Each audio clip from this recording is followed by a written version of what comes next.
Hi! Hello! నమస్తే. Welcome to Vijaya Home and Blogs. మొన్నటి వీడియోలో అరుణాచలం వెళ్ళిన వీడియో కంటిన్యూ చేస్తున్నాను కదండీ! గిరి ప్రదక్షిణని. మేము అగ్నిలింగం వరకు వచ్చినంత వరకు చూపించాను కదా!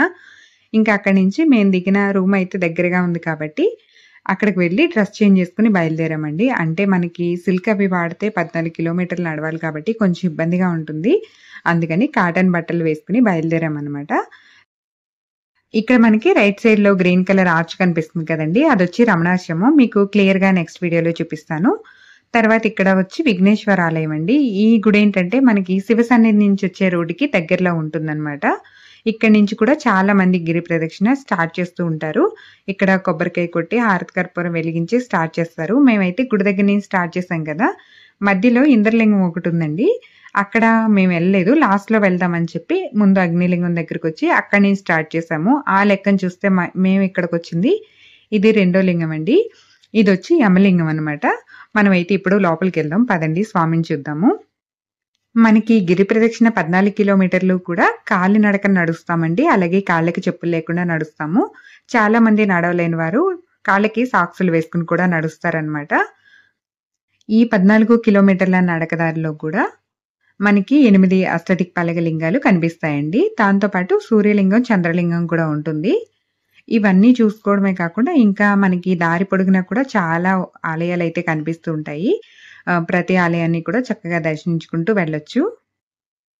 మనకి గిరి ప్రదక్షిణ చేసే దారంతా కూడా ఇక్కడ మీకు కనిపిస్తుంది కదా బోర్డు ఇలాగా మనకి మ్యాప్ అయితే ఉంటుందండి. ఇవన్నీ చూసుకుంటూ మనం ఎక్కడున్నాము, నెక్స్ట్ ఏ శివలింగం వస్తుందని అన్నీ చూసుకుంటూ మనం వెళ్ళొచ్చు.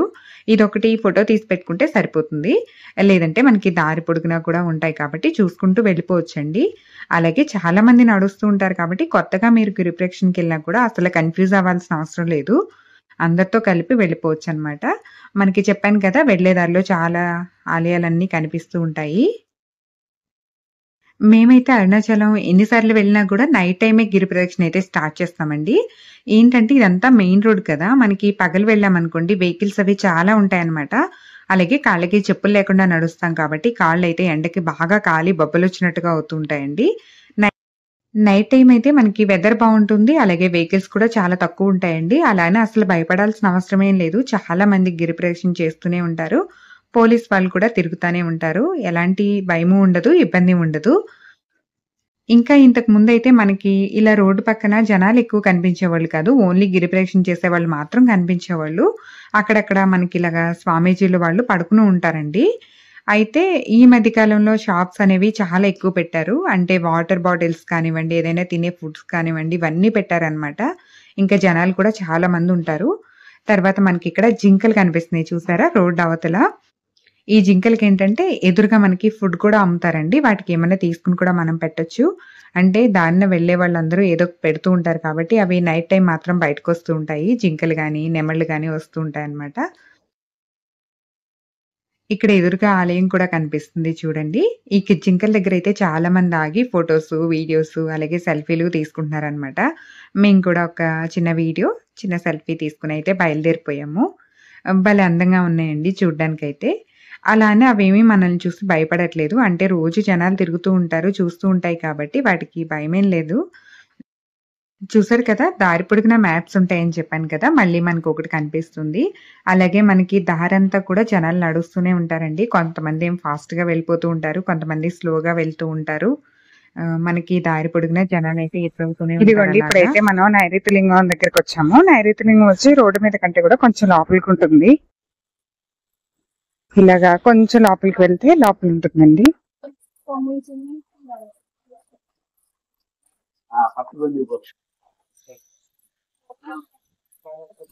ఇక్కడ దీపాలు వెలిగిస్తారండి. నైరుతి లింగం ఇక్కడ ప్రస్తుతానికైతే గుడి క్లోజ్ ఉంది. బయట నుంచి దండం పెట్టేసుకొని వెళ్ళిపోతాం.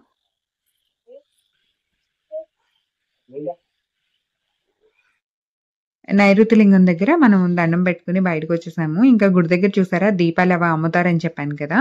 ఇక్కడ అమ్ముతున్నారండి. అవి హారతి కర్పూరం గాని, దీపాలు గాని, ఇక్కడ కలువ పువ్వులు కూడా ఉన్నాయి. అమ్మ ఫోటో తీసుకుంటాను అంటే తీసుకోమన్నారావిడ. సరే అని మీకు కూడా వీడియోలో చూపిస్తున్నాను. ఎంత ఫ్రెష్‌గా బావున్నాయో చూడండి. 14 కిలోమీటర్ల కాలినడకనంటే అందరూ నడవలేరు కదండీ! చాలా నొప్పులైతే వచ్చేస్తూ ఉంటాయి. అందులో ఈ బిజీ లైఫ్‌లో కాలినడకనంటే కొత్తగానే చెప్పాలి. ఇక వాళ్ళ కోసమైతే రోడ్ పక్కన ఇలాగా మసాజ్ సెంటర్‌లయితే పెట్టేశారు. కాళ్ళకి మసాజ్ లాగా అన్నమాట. తర్వాత మనమైతే ఇక్కడ సూర్యలింగం దగ్గరికొచ్చామండి. ఇది కూడా క్లోజ్ ఉంది. ఇంకా అందుకని చెప్పేసి నేనైతే బయట నుంచే చూపిస్తున్నాను. ఇక్కడ చూసారు కదా! బయట షాప్స్‌లో అన్నీ కూడా అవే పెట్టారన్నమాట. మనం దాని మీద కాళ్ళు పెట్టుకొని ఉంటే బాడీ మొత్తం కూడా వైబ్రేషన్ లాగా వస్తుందంట. అవండి. తర్వాత ఇక్కడ చూపించేది బాబా గుడి. ఎవరైనా నడవలేకపోతున్నాం సగం దూరం నడిచనుకుంటే చక్కగా అది మసాజ్ చేయించుకుంటే మొత్తం బాడీ అంతా మళ్ళీ రిఫ్రెష్ అయ్యి మళ్ళీ నడవగలుగుతారు.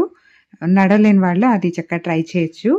తర్వాత చాలా దూరం నడిచాం కదా! కొంచెం అలసటగా అనిపించి కాసేపు కూర్చున్నామండి. వెనకాల చూసారా స్వామీలు వాళ్ళు ఉంటారు కదా! వాళ్ళందరూ పడుకున్నారనమాట అది. వాళ్ళైతే నిజంగా చాలా గ్రేట్ అండి. గిరికి ఎదురుగా ఇలాగా రోడ్ పక్కనే అలాగా అక్కడే పడుకుంటారు. అక్కడే ఉంటారనమాట. ఆ చలిలో కూడా వర్షం పడినా కూడా అలానే ఉంటారు. నిజంగా వాళ్ళు గ్రేట్ అనే చెప్పాలి. తర్వాత మనం వరుణలింగం దగ్గరికొచ్చామండి. వరుణలింగం ఏంటంటే కొంచెం ఆలయం అటువైపు తిరుగుంటుందనమాట. దేవుడు మనకి బయటకైతే కనిపించరు. ఇంకందుకని బయట నుంచి ఇలా దండం పెట్టేసుకొని బయలుదేరిపోయాము. మనం ఏంటంటే పగలు వెళ్తే ఇవన్నీ లోపలికి వెళ్లి దర్శించుకోవచ్చండి. నైట్ వెళ్తే మాత్రం కొన్ని కొన్ని ఆలయాల దర్శనం అయితే అవ్వదు గానీ గిరి ప్రదక్షిణ మాత్రం ప్రశాంతంగా అవుతుంది. తర్వాత మనం వాయులింగం దగ్గరికొచ్చామండి. ఇక్కడ వాయులింగం ఏంటంటే ఇలాగా మెట్లు దిగి కొంచెం కిందకి వెళ్లి దర్శించుకోవాల్సొస్తుంది. మీకన్నీ వెంటనే చూపిస్తున్నాను గానీ వీటి మధ్యలో దూరం అయితే బానే ఉంటుందండి. ఇంకా రోడ్డంతా మీకేం చూపిస్తామని కొంతవరకే నేను చూపిస్తున్నాను. అంటే ఆ శివాలయాలొచ్చినప్పుడు మాత్రమే వీడియో తీసి చూపిస్తున్నాను. కొంచెం ఈ 14 కిలోమీటర్‌లో అక్కడొకటి మనకి దారిలో ఇవన్నీ కనిపిస్తూ ఉంటాయన్నమాట. తర్వాత అక్కడ తిరువణమలై అని నేమ్ కనిపించింది కదండీ! అక్కడ కొన్ని ఫోటోస్ కూడా తీసుకొని బయలుదేరామన్నమాట. తర్వాత మీరు చూసింది చంద్రలింగం. అవి అష్టదిక్పాలక లింగాల్లో ఒకటి కాదండి. మామూలుగా దర్శనం చేసుకొని బయలుదేరతాము. ఇంకా కుబేరలింగం దగ్గరికొచ్చేసాం మనం తర్వాతైతే. ఎవరైనా గిరి ప్రదక్షిణ చేసేటప్పుడు ఏ శివలింగం దగ్గర దీపం వెలిగించినా, వెలిగించకపోయినా కుబేరలింగం దగ్గర మాత్రం దీపం వెలిగించి వెళ్తే చాలా మంచిదంటండి. ఎవరైనా ఫస్ట్ టైం వెళ్ళినా సరే తప్పకుండా ఇక్కడ దీపం వెలిగించుకుని వెళ్ళండి. ఇక్కడేంటంటే మెయిన్ గేట్ క్లోజ్ చేశారు. మేము వెనకాల నుంచి వెళ్ళి అంటే సైడు గ్రిల్స్‌లా ఇచ్చారండి. అక్కడి నుంచి వెళ్లి దర్శనం చేసుకొని వచ్చామన్నమాట. బయటకి వచ్చి దీపం కూడా వెలిగించేసుకొని మళ్ళీ బయలుదేరిపోయాము. ఇక మీరు చూసేది మోక్షద్వారం. ఈసారైతే మోక్షద్వారం నేను దాటడం అని చూసాను. ఇంతకు ముందు వెళ్ళినప్పుడు కుదరలేదండి. కానీ చాలా మంది జనం ఉండడం వల్ల లేట్ అయిపోతుందని బయలుదేరిపోయాము. తర్వాత ఇక్కడ మీరు చూసేదేంటంటే శివలింగం అండి. మనకెప్పుడు శివలింగం నార్మల్‌గా కనిపిస్తుంది కదా! ఇక్కడేంటంటే శివుడు ధ్యానం చేస్తూ కనిపిస్తారంట. అలాగే 5 లింగాలు మనకిక్కడ లోపల వైపు కనిపిస్తాయండి. అది చూపిస్తున్నాను. తర్వాత ఈశాన్య లింగానికి వెళ్ళే దారిలో ఇలాగా పెద్ద సర్కిల్ వస్తుందండి.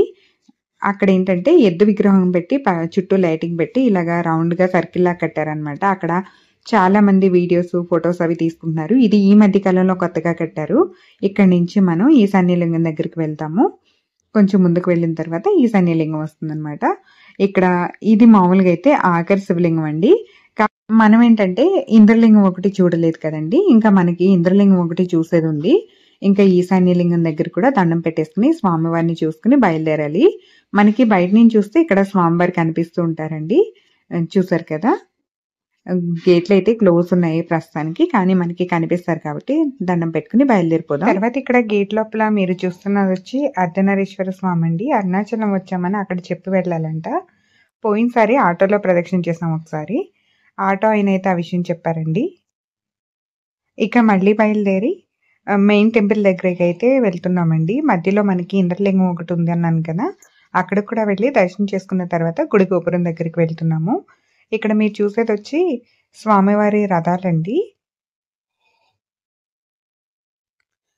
మనం ఈ గిరి ప్రదక్షిణ చేయడానికి మొత్తం 5 గంటలు పట్టిందండి. మనం ఇంకా స్లోగా నడిస్తే ఒక 7 గంటలు కూడా పడుతుంది. ఇంకా ఫాస్ట్‌గా నడిస్తే 4 గంటల్లో కూడా వెళ్ళి వచ్చేయొచ్చు. అంటే మనం నడిచే దాన్ని బట్టి ఉంటుందన్నమాట. ఇక్కడ ఇంద్రలింగం దగ్గరికొచ్చామండి. ఇది కూడా గుడి క్లోజ్ ఉంది. బయట నుంచి చూస్తే కనిపిస్తారు కాబట్టి చూసి దండం పెట్టుకొని అయితే బయలుదేరిపోయాము. ఇక గుడి గోపురం దగ్గరికైతే వచ్చేసామండి. ఇక్కడ చాలా మంది ఉన్నారు కదా! వీళ్ళందరూ గిరి ప్రదక్షిణ స్టార్ట్ చేసేవాళ్ళు ఆల్రెడీ అయిపోయిన వాళ్ళనమాట.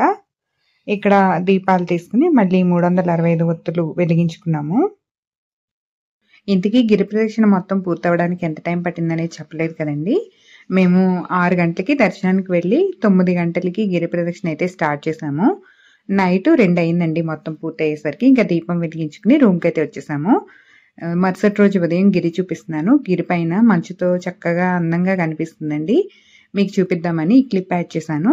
నెక్స్ట్ వీడియోలో రమణాశ్రమం అలాగే స్కందాశ్రమం కొండపైకి వ్యూ పాయింట్ ఉంటుంది కదా! అదంతా కూడా నెక్స్ట్ వీడియోలో చూపిస్తాను. తప్పకుండా చూడండి.